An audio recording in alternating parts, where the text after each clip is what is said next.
नमस्ते स्टूडेंट्स, स्वागत है आप सबका।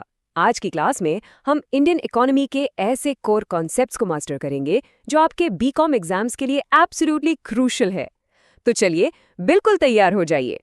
तो चलिए शुरुआत करते हैं एक बहुत ही इंटरेस्टिंग सवाल से। क्या एक अमीर देश हमेशा एक बेहतर देश होता है? सोच के देखिए, जिस देश की नेशनल इनकम बहुत ज़्यादा है, क्या ज़रूरी है कि वहाँ के लोग भी उतने ही खुशहाल हों? चलिए इस पजल को सॉल्व करते हैं।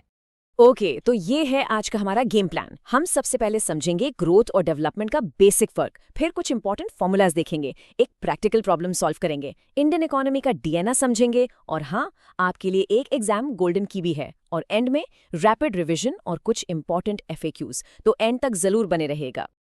ऑलराइट, चलिए सीधा डाइव करते हैं अपने पहले और सबसे इंपॉर्टेंट टॉपिक में, ग्रोथ वर्सेस डेवलपमेंट।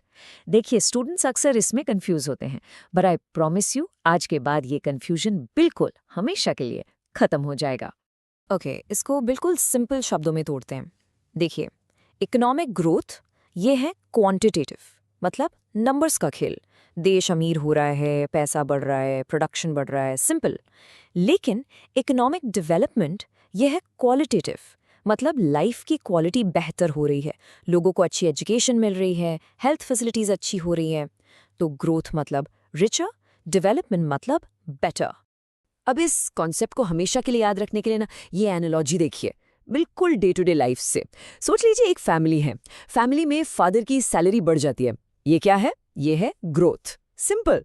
लेकिन अब वो उस बढ़ी हुई सैलरी से अपने बच्चों को बेहतर स्कूल में डालते हैं, फैमिली के लिए हेल्थ इंश्योरेंस खरीदते हैं। तो ये क्या हुआ? ये हुआ डेवलपमेंट। Simple, right? ग्रोथ के बिना डेवलपमेंट थोड़ा मुश्किल है, पर सिर्फ ग्रोथ हो जाने का मतलब ये बिल्कुल नहीं है कि डेवलपमेंट हो ही गया। तो ये टेबल आपके एग्जाम आंसर के लिए गोल्ड माइन है। इसमें सारे की डिफरेंसेस एक जगह हैं। देखिए, ग्रोथ का नेचर है क्वांटिटेटिव, इसका स्कोप नैरो है, सिर्फ इनकम देखता है और इसको जीडीपी या पीसीआई से मेजर करते हैं। वहीं डेवलपमेंट क्वालिटेटिव है, इसका स्कोप बहुत ब्रॉड है, एजुकेशन, हेल्थ सब देखता है और इसको एचडीआई जैसे इंडेक्स से मेजर करते हैं। आई सजेस्ट इसका एक स्क्रीनशॉट तो बनता है। ओके, तो हमने ये तो समझ लिया कि ग्रोथ क्या है और डेवलपमेंट क्या है, पर अगला सवाल, इनको मेजर कैसे करें, इनको नापते कैसे हैं? चलिए, इसके लिए कुछ बहुत ही जरूरी फॉर्मूलाज देखते हैं। तो सबसे पहला टूल है हमारे पास पर कैपिटा इनकम, जिसे हम पीसीआई भी कहते हैं। ये बेसिकली देश के हर इंसान की एवरेज इनकम है। ऐसी सोचिए, अगर देश की सारी इनकम एक बड़ा सा केक है और उसे हर एक नागरिक में बराबर बराबर बांट दिया जाए, तो हर एक के हिस्से में जो पीस आएगा वही है पर कैपिटा इनकम। ये दो फॉर्मूलाज, इनको आप अपने दिमाग में और अपनी नोटबुक में दोनों जगह प्रिंट कर लीजिए। पर कैपिटा इनकम का फॉर्मूला जैसा हमने देखा, total national income divided by total population, और दूसरा है रियल नेशनल इनकम का। ये दोनों फॉर्मूलाज आपकी थियोरी और प्रैक्टिकल्स दोनों के लिए सुपर इंपॉर्टेंट है। चलिए अब आते हैं एक मास्टर एग्जाम्पल पर, एक ऐसा प्रैक्टिकल केस जो आपकी आंखें खोल देगा और आपको समझाएगा कि क्यों सिर्फ नेशनल इनकम के बढ़ते हुए नंबर्स को देखना एक ट्रैप हो सकता है। ये ग्रोथ विदाउट डेवलपमेंट का कॉन्सेप्ट बिल्कुल क्रिस्टल क्लियर कर देगा। Okay, so let's solve this together. Screen पर देखिए, सिनेरियो है साल 2024 में नेशनल इनकम है 10 लाख और पॉपुलेशन है 500। तो चलिए पीसीआई निकालते हैं। 10 लाख डिवाइडेड बाय 500 कितना हुआ? Correct, 2000 rupees per person. अब आते हैं साल 2025 पर। नेशनल इनकम बढ़कर हो गई 12 लाख, ग्रोथ हुई है, लेकिन पॉपुलेशन भी बढ़कर 800 हो गई। अब इसका पीसीआई निकालिए। 12 लाख डिवाइडेड बाय 800 आया 1500 रुपीज पर पर्सन। देखा आपने? And that is the shocking result. National income तो बढ़ी, देश अमीर हुआ, लेकिन एवरेज हर इंसान 500 रुपए से गरीब हो गया। This my friends is the perfect example of growth without development. इससे ये साफ साबित होता है कि सिर्फ नेशनल इनकम का बढ़ना इकोनॉमिक वेलफेयर की गारंटी नहीं देता। ऑलराइट, अब जब हमने ये कोर कॉन्सेप्ट्स ग्रोथ और डेवलपमेंट को अच्छे से समझ लिया है, तो अब टाइम है इन्हें हमारी अपनी इंडियन इकोनॉमी पर अप्लाई करने का। आखिर हमारी इकोनॉमी का डीएनए क्या है, इसके की फीचर्स क्या हैं? चलिए देखते हैं। तो ये है इंडियन इकोनॉमी के फीचर्स की चेकलिस्ट। इन 5 पॉइंट्स को आपको बिल्कुल याद रखना है। पहला, लो पर कैपिटा इनकम। दूसरा, हमारी इकोनॉमी अभी भी एग्रीकल्चर सेंट्रिक है। तीसरा, पॉपुलेशन का प्रेशर बहुत ज़्यादा है। चौथा, इनकम इनइक्वालिटी यानी अमीर और गरीब के बीच का फ़र्क बहुत बड़ा है। और पांचवां, सबसे यूनिक, हमारा ड्यूलिस्टिक नेचर। और ये ड्यूलिज्म यानी दोहरा स्वरूप क्या है? इसका मतलब है एक ही देश में दो अलग अलग इंडिया एक साथ एग्जिस्ट करते हैं। एक तरफ है मॉडर्न ऑर्गेनाइज्ड इंडिया, जहां आपको चमचमाते टेक पार्क्स, बड़ी फैक्ट्रीज, बैंक्स दिखेंगे। यहाँ फॉर्मल जॉब्स हैं, रेगुलर सैलरी है। और ठीक उसी वक्त दूसरी तरफ है एक ट्रेडिशनल अनऑर्गेनाइज्ड इंडिया, गांव में किसान, शहरों में सड़क किनारे ठेला लगाने वाले लोग। यहाँ इरेगुलर इनकम है, कोई जॉब सिक्योरिटी नहीं है।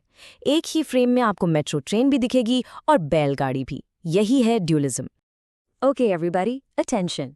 अब जो स्लाइड आ रही है उसमें है आपके एग्जाम के लिए गोल्डन की, एक ऐसी परफेक्ट लाइन जिसे अगर आपने अपने आंसर में लिख दिया तो बिलीव मी एग्जामिनर इम्प्रेस हो जाएगा और आपको मैक्सिमम मार्क्स मिलेंगे। ये रही वो लाइन। इसको मैं कहूँगी अच्छे से समझकर याद कर लीजिए। चलिए इसको तोड़ते हैं। India is a developing emerging market economy. इससे पता चला कि हम प्रोग्रेस कर रहे हैं। Exhibiting a mixed and dualistic structure, इससे अपने दो की फीचर्स बता दिए। Where the transition from agriculture to services is outpacing the growth of the manufacturing sector. ये एक एक्सपर्ट कमेंट है। ये एक लाइन आपके पूरे आंसर को एक अलग लेवल पर ले जाएगी। और ये लीजिए एक और प्रो टिप, ये आपके आंसर में चेरी ऑन द केक का काम करेगा। जब भी आप इंडियन इकोनॉमी पर लिखें, हमेशा ये पॉइंट मेंशन करें कि भले ही हम नॉमिनल जीडीपी के हिसाब से दुनिया की 5th लार्जेस्ट इकोनॉमी है, विच इज़ ग्रेट, लेकिन हमारी rank human development index HDI में काफ़ी नीचे है। ये पॉइंट आपके ग्रोथ वर्सेस डेवलपमेंट गैप वाले आर्ग्यूमेंट को ज़बरदस्त तरीके से सपोर्ट करेगा। चलिए अब टाइम है एक सुपर फास्ट 30 सेकेंड रिविजन का। अब तक हमने जो भी पढ़ा है उसे जल्दी से रिकैप करते हैं। Are you ready? Let's do this. Okay, rapid fire. Growth क्या है? क्वांटिटेटिव यानी देश का अमीर होना। डेवलपमेंट क्या है? क्वालिटेटिव यानी देश का बेहतर होना। PCI का formula national income divided by population. Indian economy का नेचर डेवलपिंग, मिक्स्ड एंड ड्यूअलिस्टिक। और हमारा सबसे बड़ा चैलेंज ग्रोथ और डेवलपमेंट के बीच के इस गैप को Patna. Simple, got it? Perfect. अब आते हैं कुछ FAQs पर। सबसे पहला और सबसे कॉमन सवाल जिसमें स्टूडेंट्स बहुत गलती करते हैं, is India an under developed economy? क्या हमें ये टर्म यूज करना चाहिए? The answer is a big no. Please under developed term use मत करिए। ये एक आउटडेटेड और इनकरेक्ट टर्म है। The correct term is developing यानी विकासशील, और उससे भी बेहतर टर्म है इमर्जिंग मार्केट इकोनॉमी। इसको याद रखिएगा, this is very important. Okay, next question. ये टर्म आपने बार बार सुना होगा, मिक्स्ड इकोनॉमी। इसका आखिर मतलब क्या है? बहुत सिंपल है। मिक्स्ड इकोनॉमी का मतलब है एक ऐसी इकोनॉमी जहां पब्लिक सेक्टर यानी गवर्नमेंट और प्राइवेट सेक्टर यानी बिजनेस ओनर्स दोनों साइड बाय साइड एग्जिस्ट करते हैं और काम करते हैं। Best example, telecom sector. आपके पास BSNL भी है जो सरकारी है, और प्राइवेट प्लेयर्स जैसे जियो और एयरटेल भी हैं। यही है मिक्स्ड इकोनॉमी। तो ठीक है, अब आप एग्जाम के लिए तैयार हैं। आपने थियोरी समझ ली है, कॉन्सेप्ट्स क्लियर हो गए हैं। लेकिन अब एक सवाल मैं आपसे पूछता हूँ। Now that you know the theory, how will you, the future of this country, apply it to build a better future? ऐसे ही इन्फॉर्मेटिव वीडियोस देखने के लिए LLB स्टूडेंट अड्डा को सब्सक्राइब करें एंड फॉलो करें। If you want any new topic, comment below.